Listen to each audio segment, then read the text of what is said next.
Wajah Sofia langsung memerah, dan dia mengelak, "Nenek, apa yang nenek maksud dengan ini?"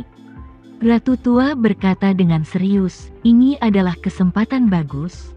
Tidak peduli apakah dia punya istri, atau apakah dia ingin bersamamu atau tidak. Cari dulu cara untuk mengandung anaknya, dan kemudian beritahu dunia luar bahwa kamu sakit dan perlu berkultivasi untuk jangka waktu tertentu. Setelah anak itu lahir, kamu akan kembali ke mata publik lagi, dan kemudian beritahu semua orang bahwa kamu memiliki penyakit serius dan baru saja pulih. Adapun anakmu, kita bisa diam-diam menahannya di istana sampai dia tumbuh dewasa dan pergi ke sekolah. Beri dia identitas palsu, atur dia untuk belajar di luar negeri, dan ketika kamu sudah tua dan membutuhkan ahli waris, kenalkan dia di depan umum, dan terus terang katakan bahwa anak ini adalah yang kamu besarkan selama periode kultivasi. Beri anak itu identitas hukum dan publik, dan kemudian tetapkan dia sebagai pewaris tahta."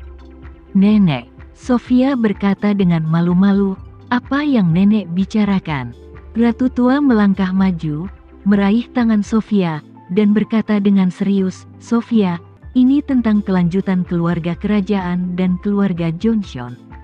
Dalam hal ini, jangan hanya berpikir karena malu, kamu harus hamil dulu."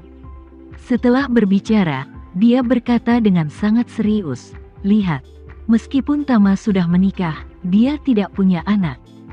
Jika kamu bisa mengandung anaknya, ini juga akan menjadi dorongan besar untuk hubungan antara kalian berdua. Tidak hanya akan ada kelanjutan dari garis keturunan, tapi juga kristalisasi umum dengan Tama. Dengan cara ini, hubungan antara kalian berdua pasti akan lebih ditingkatkan." Mata Sofia berkilat-kilat, tapi dia masih malu. Berkali-kali berkata, "Nenek, itu tidak mungkin, aku masih muda, jauh dari tahap di mana aku harus menikah atau punya anak." Ratu tua itu mengepal erat. Dengan tangannya, dia berkata dengan sungguh-sungguh, "Sofia, semakin cepat kamu merencanakan masalah ini, semakin baik." Sofia dengan cepat melambaikan tangannya dan berkata, "Nenek, aku akan membicarakan ini nanti." Ratu tua ingin mengatakan sesuatu, tetapi kepala pelayan berlari pada saat ini dan berkata, "Yang mulia, konvoi ada di sini." Sofia mendengar ini dan berkata dengan gembira, "Aku akan pergi dan melihat." Pertama kali dia berlari sendiri untuk menyambut kedatangan Tama.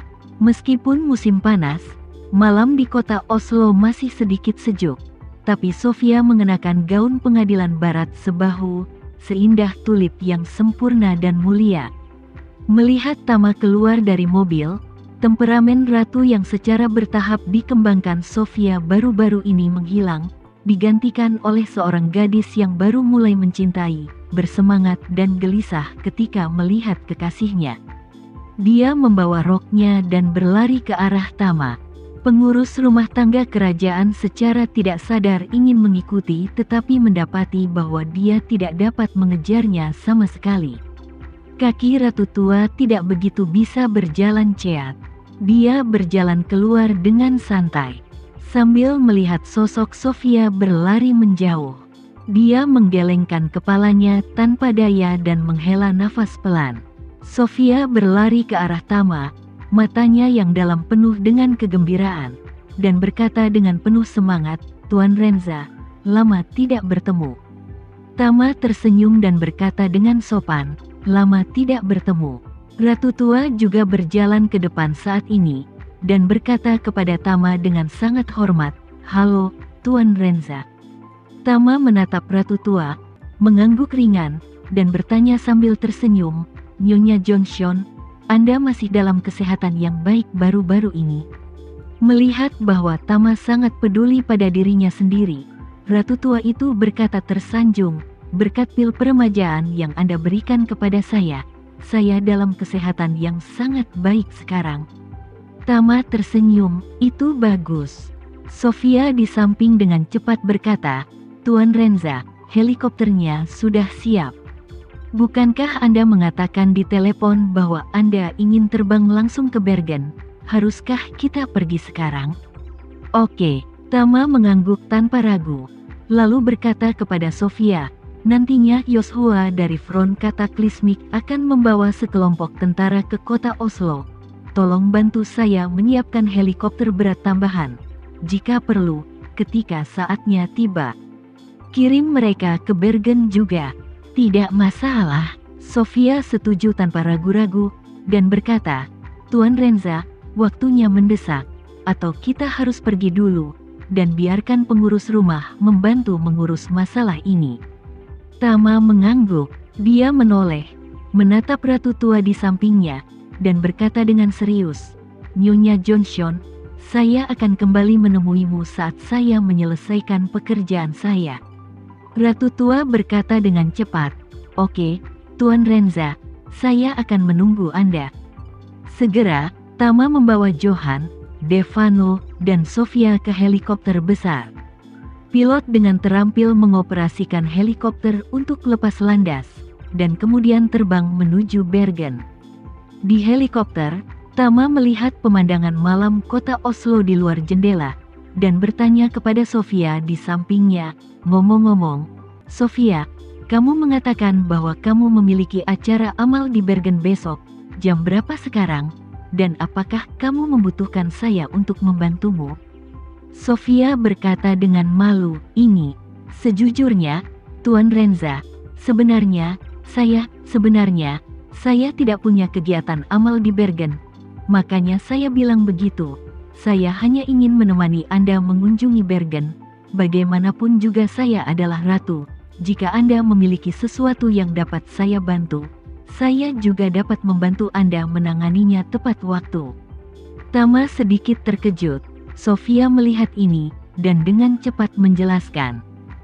Saya tidak bermaksud membohongi Anda. Saya awalnya ingin benar-benar mengatur acara amal, tapi saya khawatir Anda akan membutuhkan saya untuk membantu Anda. Jika saya benar-benar melakukan kegiatan amal, saya mungkin tidak bisa menjawab kebutuhan Anda kapan saja. Jadi tolong jangan marah. Tama kembali sadar, tersenyum, dan saya tidak marah. Saya hanya tidak menyangka. Terima kasih, Sofia. Akhirnya, setelah hampir 2 jam penerbangan, helikopter perlahan mendarat di istana keluarga kerajaan di Bergen. Istana keluarga kerajaan terletak di pinggiran kota dan menempati area yang luas. Namun, karena penurunan keluarga kerajaan dalam beberapa tahun terakhir, dan Kongres telah memotong anggaran keluarga kerajaan, istana juga tampaknya sedikit tidak bagus karena kurangnya perbaikan. Situasi keuangan keluarga kerajaan sendiri tidak optimis.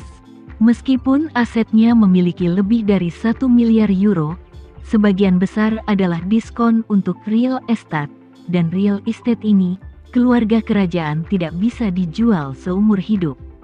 Misalnya, mereka berada di ibu kota Oslo. Istana dan istana di Bergen itu berharga, tapi begitu mereka menjual harta leluhur mereka pasti akan ditolak oleh orang-orang. Seolah-olah keluarga kerajaan Inggris menoleh dan menjual istana Buckingham mereka, yang pasti akan menyebabkan kegemparan. Setelah helikopter mendarat, Tama bisa merasakan kekurangan di sini. Hanya ada beberapa staf yang bertugas di istana besar dan di alun-alun di tengah istana. Lantai beraspal batu memiliki banyak bagian yang rusak yang belum diperbaiki. Yang lebih keterlaluan adalah bahkan lampu jalan yang menerangi daerah sekitarnya, tidak lebih dari 3. Satu bagian tidak terlalu cerah. Sofia tidak menyangka bahwa istana ini sekarang begitu bobrok. Sejak dia kehilangan dukungannya di keluarga kerajaan, dia belum pernah ke istana ini selama bertahun-tahun. Melihat keadaan bobrok seperti itu, dia sedikit malu untuk sementara waktu.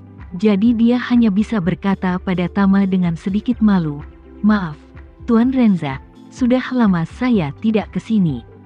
Bangunannya rusak dan kondisi pemeliharaannya tidak terlalu baik. Semoga Anda tidak keberatan." Setelah Sofia baru saja menyelesaikan upacara penobatannya, kepala pelayan menyebutkan situasi istana ini padanya, berharap keluarga akan mengalokasikan 10 juta euro ke istana ini untuk melakukan perbaikan. Namun Sofia menolak pengajuan pihak lain demi mengurangi pengeluaran keluarga kerajaan. Saat itu, dia bahkan berharap bisa mengeluarkan dana dan melakukan lebih banyak kegiatan dan publisitas untuk meningkatkan pengaruh keluarga kerajaan. Tapi dia tidak pernah berpikir bahwa suatu hari istana ini akan didatanginya dengan tamak. Jika dia tahu akan ada hari ini, bahkan jika dia membagi 1 sen menjadi 2, dia harus memeras beberapa anggaran untuk memperbaiki istana, setidaknya tidak membuatnya terlihat begitu buruk.